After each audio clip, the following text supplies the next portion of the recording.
Hey guys, I'm back. Like I said before, I'm going to be uploading constantly, more consistent, probably weekly. And today, I am talking about the best, if not the best, TV show, Avatar The Last Airbender, the animated show, obviously, not this one. But that show, I might be nostalgia, but I think it's just, as a whole, it's probably one of the best shows ever created. The lore, the characters, the emotions, the character arcs, all that is just amazing. And today I'll be talking about the live action one that just came out on Netflix. First off, the movie is definitely worse than this, and this definitely trumps the movie, and I don't think anything can be worse than the movie. So I'll just say that better than the movie. I wasn't too hyped about this because I did hear bad things about it, like the creators leaving, and that is always a bad sign. Uh, but I did have a little hope, so there's that. And one more note before I get into the review. My thoughts before watching this is why remake an animated show that is already at a 10 out of 10? Because there's only two ways it could go. It could either be also a 10 out of 10 or worse because there's no way up, you know? But I guess they thought they could make a better show than the animated. That's I don't know. I don't think that's even possible. But the whole reason the show exists is kind of iffy to me and does kind of leave a sour taste because there is no reason to add or not even add. You can add to the show with different stories, but remaking the same story, it's kind of weird. But anyways, let's get to the review. Let me list some good things about the show, uh, which really are there are the good things are really good. That's how I'll say it. The good things really are something I'm like, okay, that's a good reason for the show to exist to add more to the story, which was actually pretty amazing. Like for example, showing the Fire Nation strategy of war tactics and all that was very amazing to see the kind of background of it. It makes them even more menacing than they were in the show, which is amazing. Uh, some character interactions, like how they expanded on Zuko's notebook of learning past avatars, which is definitely not in the show, but learning about past avatars and actually having an interest in that was very amazing. I like that addition to his character arc. And then Aang's interaction with him, most of them were pretty good. Aang and Zuko's interactions, they were pretty good. I like them, and I could see potential for season 2 and 3 of their character dynamic be even better. And obviously the CGI and cinematography, it was good at some parts. There were parts where it was pretty good. It shined through. But then there were also the bad parts. And that leads me to the list of bad things, which is much more than the list of good things, which is kind of bad. But anyways, let's get into it. And let me preface this by saying it did seem like they tried to make a good show. It didn't feel like a cash grab, which I did kind of appreciate, even though there were a bunch of bad things. I did take that into note that they it seemed like they put their heart in it and their passion into making a good remake of the show. It didn't feel like some kind of studio cash grab, which I'll take into note.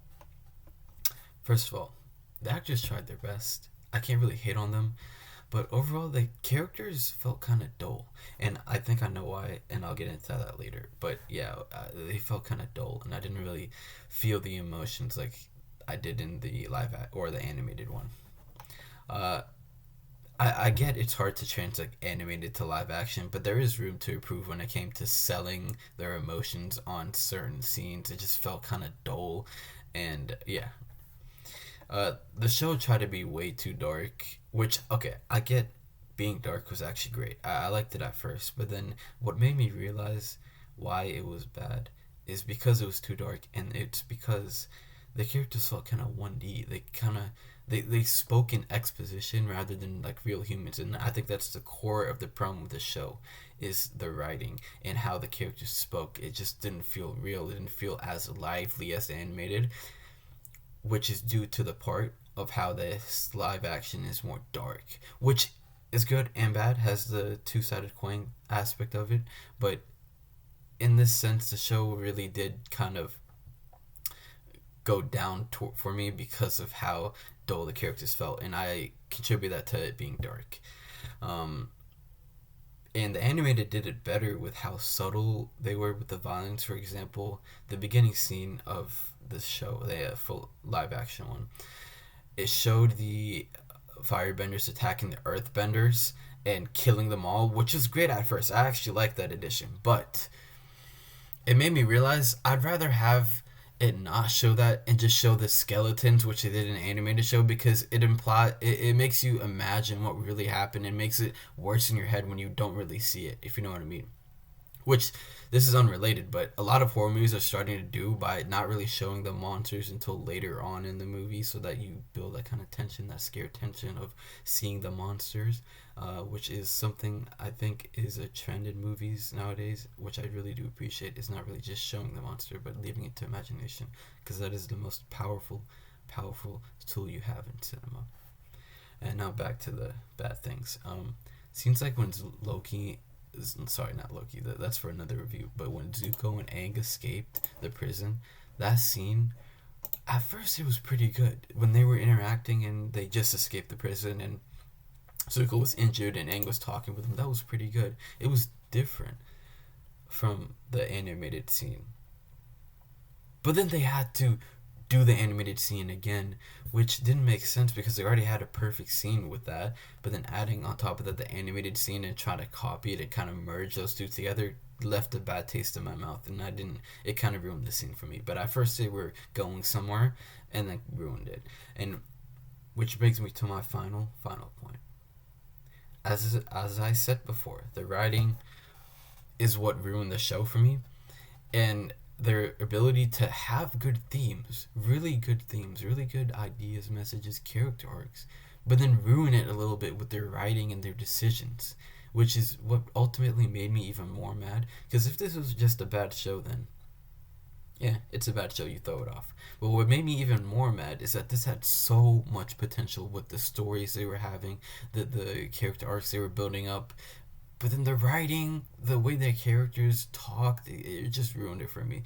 But with all that being said, and this is my final thought before this review is over, even though this show was pretty, it had potential, but it was pretty bad for me, I do see potential in the next season.